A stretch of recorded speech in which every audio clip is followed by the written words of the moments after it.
2차 함수의 최대 최소 연습 문제를 좀 풀어볼까요?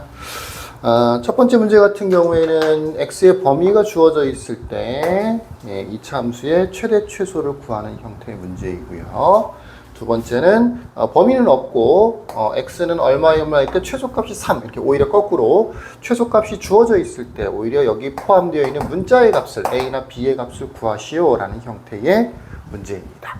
첫 번째 거는 지난 영상에서 설명을 했으니까 그대로 한번 해볼게요. 1번부터 한번 풀어봅시다. 일단 L자를 그려야 되겠죠. 그래프의 모양, x제곱 앞에 있는 개수를 보고 아래로 블록을 그려줘야 되겠죠. 그 다음에 축 표시하시고 이 축의 값이 얼마가 되느냐면 2a분의 마이너스 b 아마 조금만 연습을 하면 암산이 될 거야. 1 이렇게 되는 거죠. 그 다음에 범위를 표시해야 돼요. 0에서 3까지입니다. 0이면 왼쪽으로 한 칸. 이 왼쪽 오른쪽 중요해요. 왼쪽은 작다, 오른쪽은 크다. 왼쪽으로 한 칸 알아두시고 여기가 0입니다. 3이면 1에서부터 오른쪽으로 두 칸 가는 거죠. 이렇게.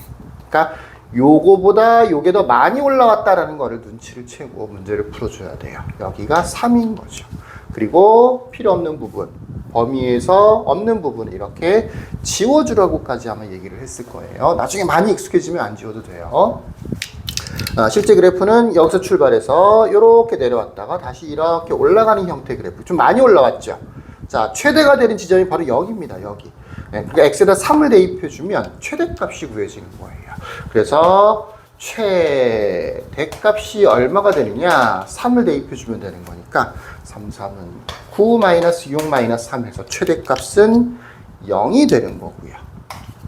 최소값은 알겠죠? 0 이거 아니에요. 얘가 더 밑에 있단 말이야. y좌표로 따지면 얘가 훨씬 더 밑에 있죠? 얘보다. 얘가 제일 위에 있는 거고요. 이런 식인 거예요. 그러니까 1을 대입해 줬을 때 최소값이 만들어지는 거죠. 그래서 최소값은 1 정도는 암선으로 대입할 수 있겠네요. 1 대입해 주면 암선이 잘 안 되나요? 마이너스 4가 되는 겁니다. 이렇게 풀어주시면 돼요. 두 번째 문제도 똑같겠죠? 해보십시다. 두 번째 문제. 역시 L자를 그리시고 반듯하게 그리세요. 그 다음에 나는 반듯하지 않네요. 그리시고 그래프의 모양은 음수죠. 위로 블록을 이렇게 그려주시고요. 축 표시해 주시고 축은 역시 2a분의 마이너스 b 이렇게 주면 되는 거예요. 마이너스 5가 됩니다.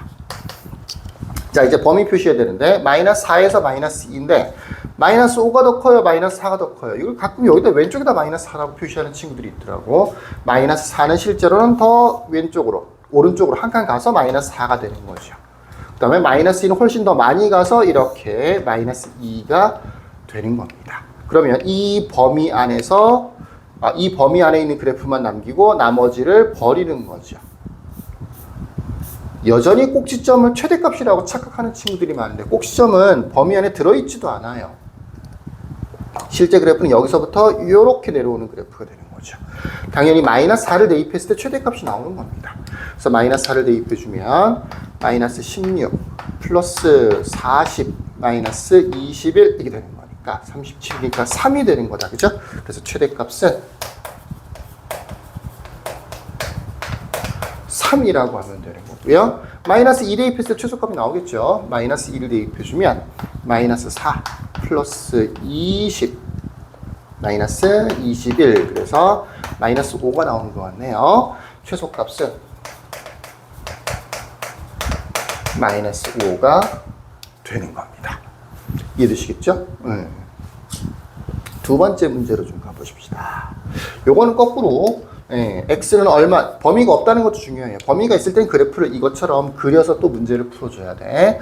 그려서 축 표시하고 구간 범위 잘 표시하고 나머지 버리고 최대 최소 하듯이 문자가 있으나 없으나 똑같아. 기본 풀이법은 요 풀이법을 따라가는데 범위가 없고 x는 1일 때 최소값 3이라고 하는 것은 범위가 없을 때는 실제로는 범위가 진짜로 없는 게 아니고 모든 실수라는 뜻인 거거든. 모든 실수 x에 대해서 라는 뜻인 거야.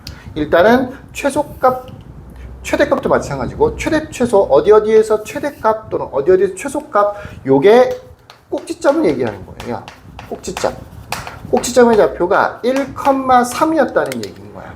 그러니까 이것처럼 구간이 이렇게 범위가 정해져 있을 때는 경우에 따라 틀려져요. 또는 최대 최소를 둘 다 구할 수 있는 거기 때문에 어느 게 꼭지점과 관련 2번 같은 경우는 실제로는 꼭지점과는 별 상관이 없었죠.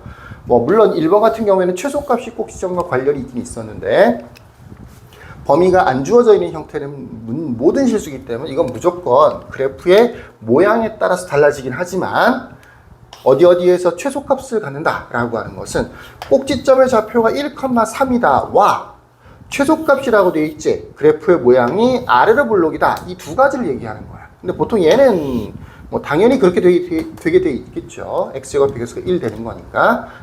이 문제에서는 어디에서 최소값을 갖는다라는 말을 꼭지점이 1,3이다. 그래서 중학교 때 식을 잘 배워온 친구들은 y는 x-1의 제곱 플러스 3 이렇게 식을 만듭니다. 또 꼭지점이라고 해서 대입하면 안 돼요. 꼭지점으로는 식을 만들어 줄 수 있어요. 원래는 요 앞에 문자를 하나 써줘야 되는데 여기 보면 그냥 x제곱이죠. 그러니까 요 개수를 맞춰준 거예요. 여기 예를 들어서 2라고 돼 있었어. 그럼 여기 따라서 2를 써주면 되는 거예요. 근데 여기 지금 현재는 1이 생략되어 있는 거니까 1이라고 따라 써준 거죠. 여기 문자로 돼 있으면 문자로 그대로 따라 써줘야 되는 거예요. 그럼 이제 전개를 하면 x제곱 마이너스 2x 플러스 1, 3에서 4가 되는 거겠죠. 그래서 a 값과 b 값을 이렇게 식을 아예 만들어서 찾아낼 수 있습니다. a는 마이너스 2고 b는 4였다. 범위가 주어져 있지 않은 상태에서 어디에서 최소값 또는 어디에서 최대값 누구를 갖는다라고 하는 것은 이 두 개를 묶었을 때 뭐가 되는 거라고? 꼭지점이 된다고. 꼭지점까지 잘 구해놓고는 또 대입해서 문제 풀려고 해요. 선생님 답이 안 나와요. 식이 하나 부족해요. A, B 어떻게 구해요? 이렇게 한다고요. 그게 아니고 꼭지점이 주어져 있을 때는 식을 만드는 겁니다. 꼭지점이 주어져 있을 때 식을 만든다. 꼭 좀 기억하시길 바라겠습니다. 자, 여기까지. 끝.